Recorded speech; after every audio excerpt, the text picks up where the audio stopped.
నమస్తే, నేను ఇందు. మణిరత్నం అండ్ కమల్ హాసన్ కాంబినేషన్లో చాలా గ్యాప్ తర్వాత తగ్ లైఫ్ మూవీ అయితే రిలీజ్ అయింది. అయితే కాంట్రవర్సీల మధ్య ఈ మూవీ రిలీజ్ అయిందని చెప్పొచ్చు. సో మరి ఈ నేపథ్యంలోనే ఫస్ట్ డేనే ఫ్యాన్స్కి డిసప్పాయింట్మెంట్ అయిందని చెప్పొచ్చు. మరి దీని గురించి మాట్లాడడానికి మనతో పాటు డాక్టర్ దుర్గా వడ్లమాని గారు ఇప్పుడు మనతో ఉన్నారు. నమస్తే మ్యామ్. నమస్తే అండి మేడం, మరి చాలా గ్యాప్ తర్వాత మణిరత్నం అండ్ కమల్ హాసన్ కాంబినేషన్లో తగ్ లైఫ్ మూవీ అయితే రిలీజ్ అయింది. సో మనకు తెలిసిందే కాంట్రవర్సీల మధ్య అయితే మూవీ అయితే రిలీజ్ అయింది. సో మరి ఫస్ట్ డే చూసుకుంటే తగ్ లైఫ్ మూవీకి సంబంధించి ఫ్యాన్స్కి అయితే డిసప్పాయింట్మెంట్ అయితే కనబడుతుంది. ఏమంటారు మేడం దీని గురించి? గతంలో అమీర్ ఖాన్ మూవీ తీసుకుంటే ఆయన మాట్లాడిన మాటల వల్ల డిజాస్టర్ అయిపోయింది. అవును. కాకపోతే ఇక్కడ గుడ్డిలో మెల్ల 16 కోట్ల దాకా వసూలు చేసింది. నేను అంటే భారతీయుడు 2నా ఇది భారతీయుడు 2తో పోలిస్తే భారతీయుడు 2 అట్లీస్ట్ 26 కోట్లు వచ్చింది ఫస్ట్ డే. అంటే ఇది కాంట్రవర్సీ చేసుకున్నాడు కమల్ హాసన్. అది కావాలని చేసుకున్నాడా, యాక్సిడెంటల్గా జరిగిందా ఆయనకే తెలియాలి. ఇప్పుడు అనవసరంగా భాషా విభేదాలు తీసుకొచ్చి ఒక భాషని ఆయన తక్కువ చేసి మాట్లాడి, అది తక్కువ చేసి మాట్లాడటం ఎక్కువ చేసి మాట్లాడటం మనకు కరెక్ట్గా తెలియదు. కానీ మొత్తానికి తమిళ్ చాలా గొప్ప భాష అన్నారు కదా. ఇక్కడ నాకు ఒక చిన్న డౌట్ వచ్చింది. ఏంటంటే మీకు అంత తమిళ మీద ప్రేమ, నా జీవితం నా ఇది అన్నీ కూడా అంటే నేను తమిళకే నా ఇది అంకితం అన్నట్టు మాట్లాడాడు ఆయన. మరి అంత అంకితం అని మాట్లాడిన వ్యక్తి థగ్ లైఫ్ అని ఎందుకు టైటిల్ పెట్టాడు? ఎందుకంటే గతంలో కరుణానిధి గారు తమిళంలో మీరు సినిమా పేరు ఉంచితే మీకు అవార్డు ఇస్తామని చెప్పారు, రివార్డ్ ఇచ్చారు. అప్పట్లో అది ఒక హవాలాగా కొనసాగింది, అంటే తమిళ పేర్లే పెట్టడం. మరి ఇంత తమిళ అంటే నాకు పిచ్చి, తమిళ నుంచి కన్నడ వచ్చింది అని చెప్పిన ఎవరు కమల్ హాసన్ గారు మరి థగ్ లైఫ్ అని ఎందుకు పెట్టారు? దానికి సరైన పదం తమిళంలో దొరకలేదా, లేకపోతే అసలు తమిళం గురించి ఆలోచించలేదా?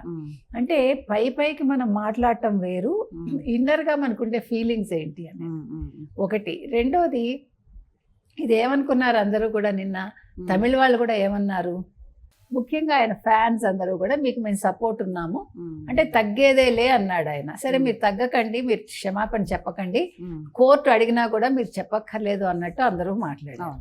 మేము అవసరమైతే 2 షోలు చూస్తాం చెప్పారా వాళ్ళు? మీకు 15 కోట్లే కదా లాస్ వస్తుంది కర్ణాటకలో రిలీజ్ చేయకపోతే, అప్పుడు మీరు 2 సార్లు చూస్తాం ఈ సినిమా. ఇప్పుడు ఒకసారికే దిక్కు లేకుండా అంటే పబ్లిక్ అంత టైం ఉండదు వాళ్ళకి కదా. ఇప్పుడు ఆవేశంలో ఒక మాట చెప్పటం వేరు, ఆచరణలో అది చూపించటం వేరు. నేను చెప్తున్నది అది. ఇప్పుడు కమల్ హాసన్కి అసలు ఇప్పుడు 70 ఏళ్ల మనిషి, అసలు త్రిషాతో ఆయన చేయడం, అభిరామితో ఆయన లిప్ లాక్ చేయడం ఎవరికి నచ్చలేదు.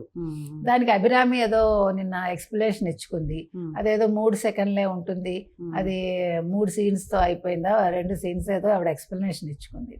అసలు నాకు అర్థం కాని విషయం ఏంటంటే, మీరు ఒక తమిళ్ పన్పాడు అంటారు, అంటే తమిళ సంస్కృతి గురించి వీళ్ళు మాట్లాడతారు. తమిళ సంస్కృతి గురించి మాట్లాడేటప్పుడు రొమాంటిసిజం వేరు, రొమాంటిక్గా చూపించటం వేరు. ఇప్పుడు శృంగారం అంటే ఏదో తప్పుగా కాదు అది ఆ పదం.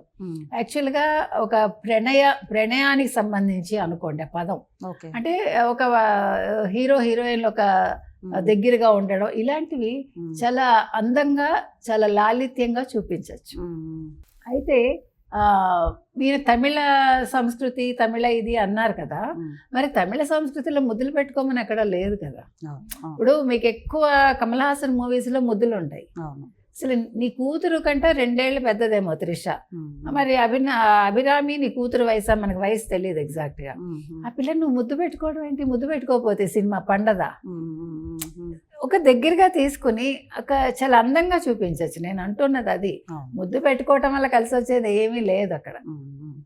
దానివల్ల సినిమాకి దానివల్ల ఏమి ఎక్స్ట్రా ఇది వచ్చేది కదా. సో మేడం, అంటే ఎవరి భాష వాళ్ళకి ముద్దని చెప్తాము, అలాంటిది ఇంకో భాషని విమర్శించడం ఎంతవరకు కరెక్ట్?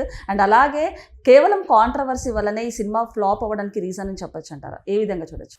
కాంట్రవర్సీ ఒక కారణం అయితే, రెండో కారణం కథాబలం అనేది ఉండాలి.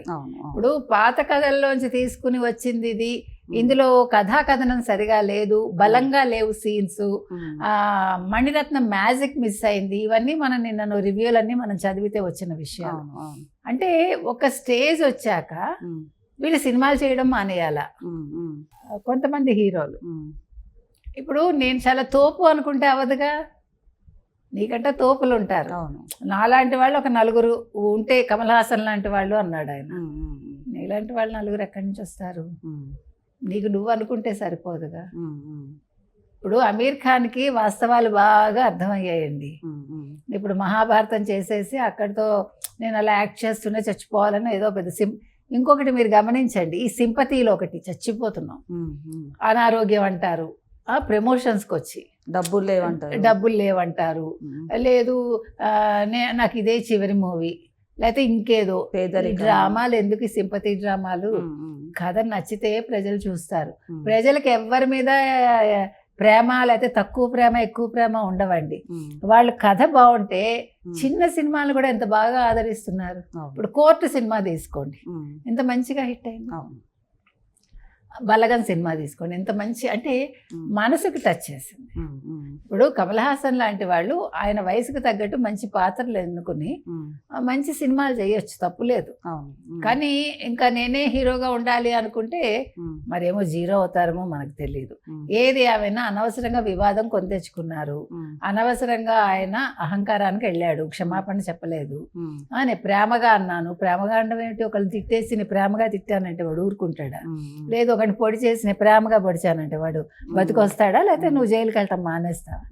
అంటే నేను అనేది మెచ్యూరిటీ ఎక్కడ మిస్ అవుతుంది, లాజిక్ ఎక్కడ మిస్ అవుతున్నారు వీళ్ళందరూ. అంటే చేయాల్సినవన్నీ చేసి ప్రేమగా అంటూ సారీ అంటూ చెప్పేస్తున్నారు నార్మల్ గా. మీరు ఇప్పుడు సారీ అంటలేదు, ఈయన సారీ చెప్పననే కదా ప్రేమగా అన్నాడు. ఈయన తగ్గిపోడు సారీ చెప్తే. ఇప్పుడు ఈయన స్టేజ్ ఏం అయిపోదు. నువ్వు ఇంకా మంచివాడిగా ఇంకా బాగా ప్రొజెక్ట్ అయి ఉండేవాడివి. కర్ణాటక వాళ్ళని నెత్తిని పెట్టుకుని ఉండేవాళ్ళు, ఎందుకంటే కర్ణాటక వాళ్ళు చాలా మంచి వాళ్ళండి. తమిళ వాళ్ళు ఎంత మంచి వాళ్ళు, కర్ణాటక వాళ్ళు కూడా అంతే మంచి వాళ్ళు. ఎందుకంటే ఇప్పుడు ఎస్పి బాలసుబ్రహ్మణ్యం గారిని నెత్తిని పెట్టుకున్నది ఎవరండి? అంటే తెలుగు వాళ్ళు ఎలాగా పెట్టుకుంటారు తెలుగువాడని, కానీ కర్ణాటక వాళ్ళు నువ్వు మళ్ళీ జన్మంటూ ఉంటే మా కన్నడిగుడిగా పుట్టు అని ఏడ్చారు. అలాగే తమిళియన్స్ కూడా నువ్వు మా తమిళవాడివి, నువ్వు మా తమిళనాడులో మళ్ళా పుట్టాలి అని. అంటే అభిమానం వాళ్ళకి చాలా ఎక్కువ. నేను చెప్తున్నది అది. ఇప్పుడు తమిళ అభిమానం ఉండడం మనం అస్సలు తప్పని చెప్పట్లా.